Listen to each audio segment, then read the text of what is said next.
Lily. I'm going to be your student nurse today. If I can, go ahead and get you to verify your name and date of birth. Lillie Callihan, November 2nd, 1980. Okay, good deal. So I'm just going to go ahead and apply proper hand hygiene and put my gloves on while I check them more in order. Okay, so Miss Callihan, we are going to be giving you your morning medications, all while following the 6 rights. So that's right patient, right medication, right dosage, right route, right time, and right documentation. Okay? And I'm also using the 3 checks. So I checked your medication whenever I was pulling it from the drawer. I checked it whenever I was getting it ready for administration. And now I'm checking it a 3rd time at your bedside. Okay? Okay. So we're going to start you off with the oral medications. But before we do, on your chart, it didn't show any allergies. Has that changed? Do you have any? I don't have any. Okay, good deal. So I'm just going to go ahead and give you a small amount of water, about 60 to 100 milliliters, for you to take during your oral meds. And I would put you in a semi-Fowler's or a sitting position, which you're already in. So we can go ahead and get started, okay? Okay. So we're going to start off with 15 milligrams of Mobic. The range is 7.5 to 15 milligrams. This is an NSAID. It's going to help with your pain from your osteoarthritis. Some side effects include edema, dizziness, and flu-like symptoms. So if you experience any of those, just let me know, but we'll also be closely monitoring you. Okay? And then this medication is going to be given to you every 24 hours. And we are going to perform a physical assessment look for any signs for edema, and also a pain assessment. So can you rate your pain on a scale of 1 to 10 for me? It's a 9. Okay, so that further indicates that she does need this medication. So I'm just going to go ahead and give her 15 milligrams of Mobic. There you go.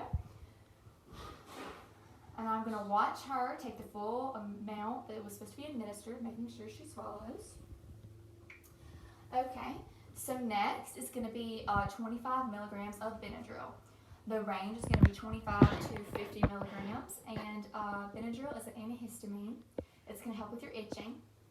Some side effects include anaphylactic shock, seizures, drowsiness, dizziness, or dry mouth. So if you experience any of those, let me know. And this can be administered every 8 hours.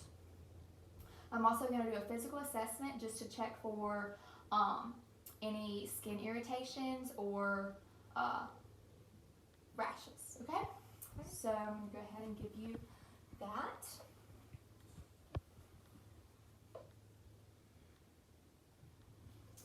Okay, good deal. So next is Diazide. So I'm going to give you 37.5 milligrams to 25 milligrams of Diazide. The range is 37.5 to 25 milligrams. This is going to be a medication for your hypertension. It's an anti-hypertensive drug, also a diuretic. And so side effects include renal failure along with hypokalemia or hyperkalemia. So we'll be checking your vitals very closely. And we'll also need to do a physical assessment including blood pressure, just to make sure your blood pressure doesn't drop. So I've already done that, and your blood pressure was in range, 130/80. So now that that is done, we can go ahead and give you the medication. This is a 24-hour medication. So here is your Diazide. Okay. So next is going to be 50 milligrams of Colace. The range is 50 to 360 milligrams. This is a laxative, so it's going to help with your constipation. Some side effects include diarrhea and some abdominal pain and cramping. So we're going to watch for those. We are going to administer this medication every 24 hours depending on a bowel movement. So I need to check, have you had a bowel movement? I haven't. Okay, so she does need this medication. And also I would do an abdominal assessment checking all 4 quadrants, okay? Okay. So now that that is done, I'm just going to go ahead and give you your 50 milligrams of Colace. Okay, so next is going to be 30 milliliters of milk of magnesia. The range is 30 to 60 milliliters. This is also going to be another laxative for your constipation. So some side effects are like previously, diarrhea and abdominal cramping. So let me know if you experience those. We would also do an abdominal assessment like we did before, and I would ask you about your last bowel movement, which you said that you had not had one. So now, this is also a 24-hour medication, so I'm going to give you the milk of magnesia. Okay? So your last oral medication is going to be 30 milligrams of Prevacid. The range is 30 milligrams, and this is going to be an anti-ulcer medication, so it's going to help for your ulcerations. Some side effects are going to include some nausea and some diarrhea, okay? So we will look for that, and we would also just do a physical assessment, really looking at the abdomen for that, okay? So now I can go ahead and give this, and this is going to be every 24 hours. Okay? So now we are done with your oral medications. We can go ahead and get started on your intramuscular injection. So your intramuscular injection is going to be Dilaudid. So it's going to be 1 milliliter of Dilaudid.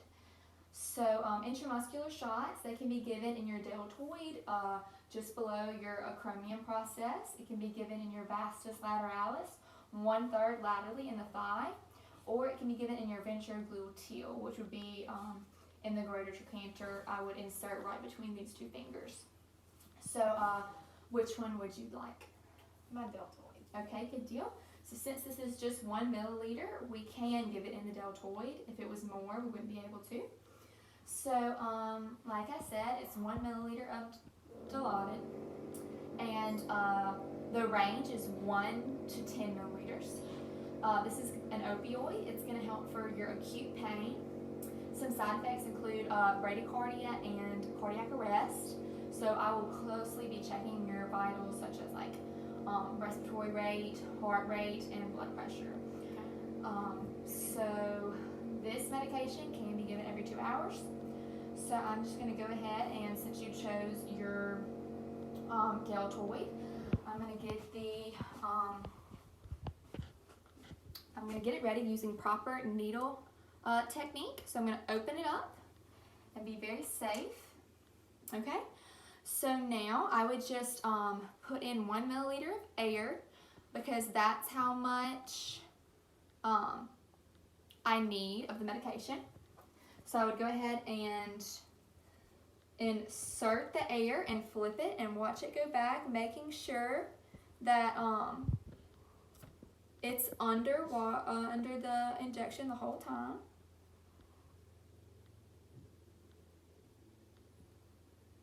Okay, and flipping it. Making sure my bubbles stay on top. Okay, good deal. So now I am just going to use Z-Track method. So I would get my alcohol pad and just clean the area. And using Z-Track, I would pull the skin laterally, and making sure I have a good amount of fat, I would pull the skin laterally, and I would inject it in a dart-like motion at 90 degrees. And then after, I would slowly let go of the skin after the needle's out. This really helps with the skin inflammation and make sure that all the medication got into the intramuscular area, okay? So now that that's done, I can go ahead and never recap a needle, and I would put this into the sharps container, which I don't have one, so I'm just going to put it right there, okay? And now that your intramuscular injection is done, we are going to do your sub-Q injection. So this is going to be, I calculated 0.4 milliliters of Lovenox. Lovenox is normally given in the abdomen, but sub-Qs can be given in basically any fatty area. So the fat of the arm, the abdomen, the buttocks, the upper back, or the thigh, okay? So where would you would like this next time? Okay, good deal. So the Lovenox is an anticoagulant, so it's going to help you clot.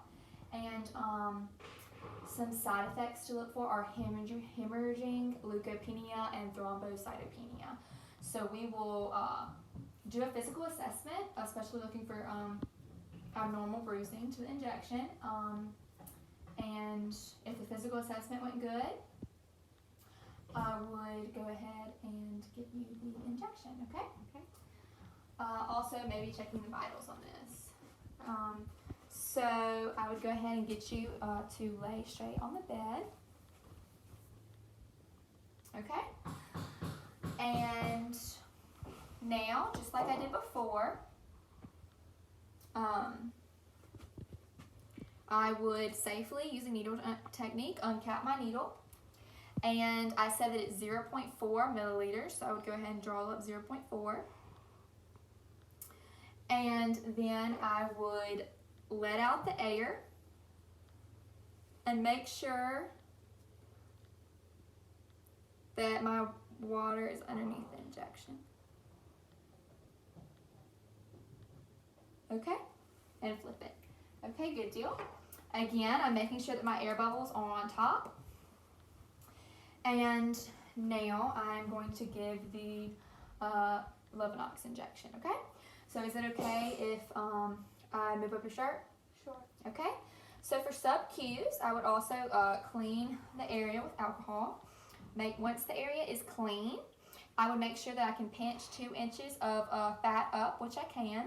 So I would give it right here. I would pinch for sub-Q and then go in at a 90-degree angle, okay? So I would just go in, and then once the needle's out, I can unpinch the skin and just put you back up. So that would be your Lovenox. And then again, I would place this in a sharps container, never recapping the needle. Okay? So now I'm just going to go ahead and help my patient up. Okay? And that was all of your medications for today, but I'm going to go ahead and show you how to do some other medications. So insulin. Insulin is given the units of 100. At your hospital, there are sliding scales that we could use, but say I didn't have one, I would use the formula blood sugar minus 100 divided by 20. And that would tell me how many units of insulin to give you. And if you had hypoglycemia, that's whenever your blood sugar would drop. And you would be really shaky and tingly feeling, pretty weak. It's really important to know those symptoms if you are a diabetic. And so now I can do the, I can show you how we would do the eye medications, the optic medications. So I'm going to go ahead and get my sustain, and I would get you to tilt your head back. And I would just pull down, and I would place the drop in the conjunctiva sac, and then I would get you to close your eyes for 1 minute, and that's what I would do for there. If I was giving an ear medication, I would get my patient to lie laterally or tilt the head, and I would get the medication, and since she's adult, I would pull up and back and place the drops in. If she was a child, I would pull down and back, okay? But she's an adult, so we said up and back. So I would place the drops in, making sure they all went in the ear canal, and then would make sure that she had 1 minute at least for them to dry before doing the next. Okay? So then next would be sublingual and buccal medications. So your sublingual and buccal medications, I would get you to open your mouth for me. And I would place it right underneath her tongue. And then I would tell you to close your mouth and do not have any food or water with this medication. If it was buccal, I would get you to open your mouth, and I would place the injection in between her teeth and her gums, and the same instructions there. Okay? So now that we've done the ear, now we can move on to the nasal. So I would go ahead and I would get you to, I would place it 1 centimeter into the nair, and I would just get you to do a deep inhale. And then say I was giving you an inhaler, I would get you to take a deep breath of it in at 3 to 5 seconds, and then I would get you to hold it for 5 to 10, and then you could exhale. Okay, and then I would wait 1 to 3 minutes in between if there were multiple inhalers. So now, I think the last thing that we have to do is say how to give a rectal suppository. So I would place you on your left side, and using the instructions of the suppository, I would lubricate it, and then I would insert it, giving you to remain in the position for 20 to 30 minutes. So I think that is all. Thank you for being my patient today.